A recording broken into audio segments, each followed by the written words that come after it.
So you're having foot pain. You may have been diagnosed with plantar fasciitis. So what's causing your foot pain? We're going to help you understand that today. So let's look at the plantar fascia first. So if you look at the plantar fascia, there's a group of muscles and tissues at the bottom of your foot which make up this plantar fascia. So pain in that area is oftentimes diagnosed as plantar fasciitis. There's many contributing factors that can lead into that pain though. So the very first thing I do is I do a physical exam and I try to discover what's contributing to your problem.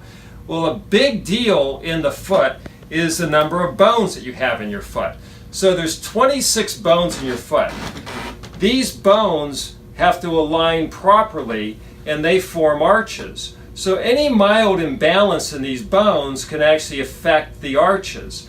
So there's actually 3 arches in your foot. So there's a medial longitudinal arch. Right here there's a lateral longitudinal arch. And right here there's a transverse arch. So all of those arches have to be in the proper alignment. And then there's also the way your heel bone strikes. And you can see, like with this orthotic, there's actually a wedge in here for somebody who has a heel that's tilting on one side or the other.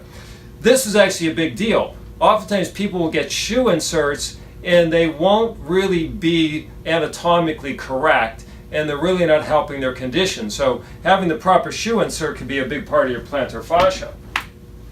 So have you ever noticed, like some people will tell me, as I've aged, my shoes have gotten bigger. Well, your feet don't actually grow, but the bones can actually start to collapse, and that collapsing of the bones can elongate your foot. Well, underneath here is your plantar fascia. So if your bones are collapsing and your arches are dropping, the plantar fascia is going to get longer, and then if you're stretching the plantar fascia, that stretching alone can cause pain. So that's one of the most common things we see physically. However, your foot bone's connected to your knee bone, right? So we do see patients who they will start developing structural imbalances in the knee and their foot will be striking the ground instead of straight. It'll start striking the ground on an angle, and then that will cause and contribute to foot pain. Well, guess what? Your knee bone's connected to your hip bone.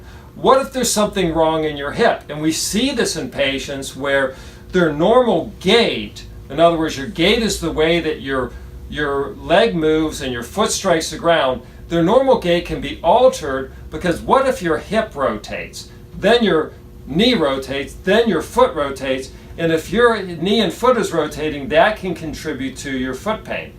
So there's actually quite a bit that can go wrong with this whole unit that can contribute to foot pain. Now it goes further than that. So we just looked at the plantar fascia, we looked at the bones, but there's something else. There's nerves that come out of your lower back that travel all the way down and end up in your foot. You can get pressure and irritation along the course of this nerve, and it can build as it eventually ends up in your foot.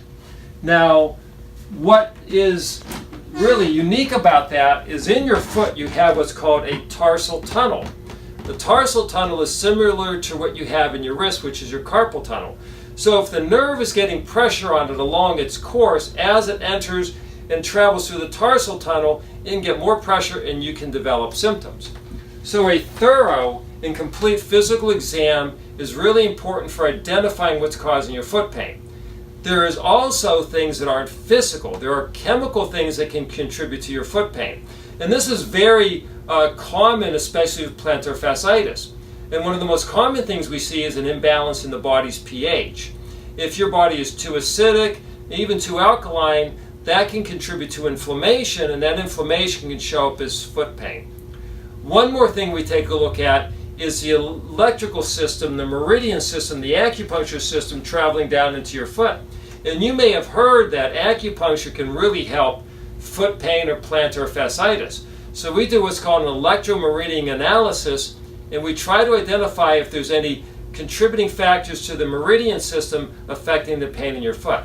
So a complete physical exam, an analysis of your body to determine if there's any inflammation going on, and a meridian analysis gives us the complete picture to determine what's causing your foot pain or your plantar fasciitis.